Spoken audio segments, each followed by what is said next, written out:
New satellite pictures appear to refute India's claim that it destroyed a religious school linked to the armed group Jaish-e-Mohammed in Pakistan. India had said its airstrikes hit all intended targets and killed hundreds of fighters. Ajay Shukla is a former Indian Army colonel and a columnist on strategic affairs, defence and diplomacy. Joins us now live from New Delhi. Good to have you with us. When we look at this report, how much of a disconnect is there between what the Indian government says happened and what appears to be the reality?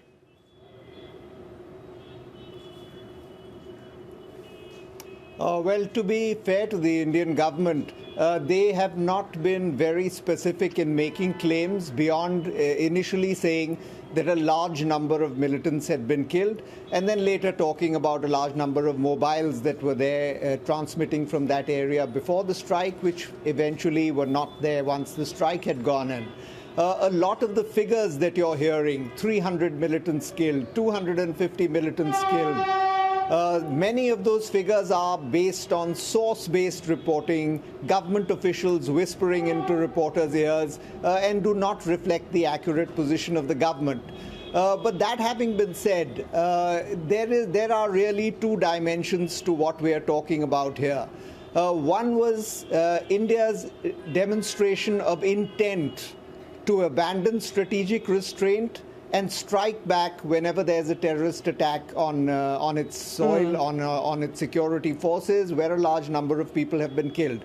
Now, that aspect, which was the demonstration of intent, that has been demonstrated whether or not the targets were hit or whether the bombs missed by 100 meters, 200 or 250.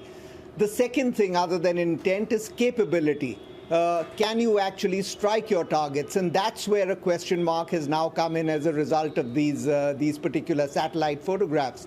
So intent is there, capability is still a question mark. OK, yes, because the Indian government did say that its airstrikes had hit all intended targets, and yet it does not seem that any targets have been hit by a few pine trees. And I think there was a witness report of a crow. I mean, it doesn't seem as if any of the buildings were damaged or indeed any people were killed. But how much does it actually matter to the Indian people that there is this disconnect?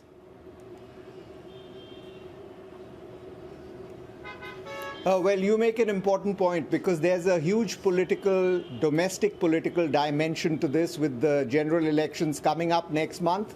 And the Indian people want to believe that the Air Force has achieved its aim, has hit its targets, just like the Pakistani people will not believe that that has indeed been the case.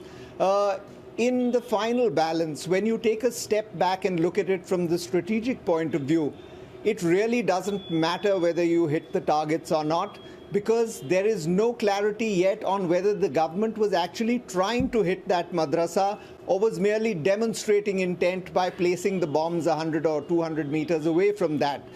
These are questions that will keep getting discussed, both in Pakistan and in India.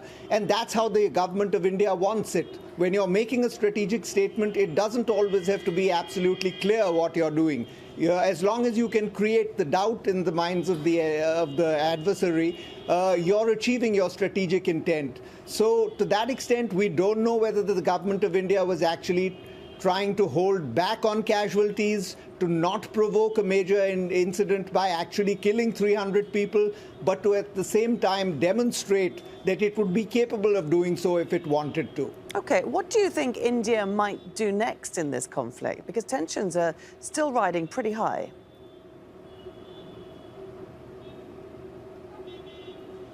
Well, that's the million-dollar question. The aim of this whole issue, the aim of the airstrikes, the aim of this whole escalation from the Indian side was to compel Pakistan to crack down on terrorist groups, specifically the Jaish-e-Mohammed, which was responsible for that suicide bomb attack in Srinagar on February the 14th.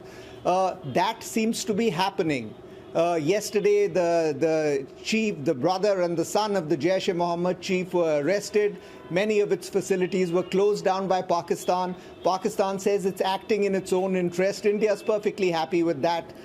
So the objectives of the attack seem to be being achieved as we speak. So if that continues, if Pakistan continues down this path, there is no reason at all for India to escalate any further, because escalation comes with its own risks, its own unpredictabilities, and nobody knows what happens once you start going down that path. So India would be very happy to leave things as it were, provided Pakistan continues cracking down. From the Prime Minister's viewpoint, he'll be able to tell the electorate of India that, look, I compelled Pakistan to take action. I'm a strong Prime Minister. I've safeguarded Indian interests, and therefore vote for me in this election. Ajay Shukla, very good indeed to speak to you. Thanks for joining us there from New Delhi.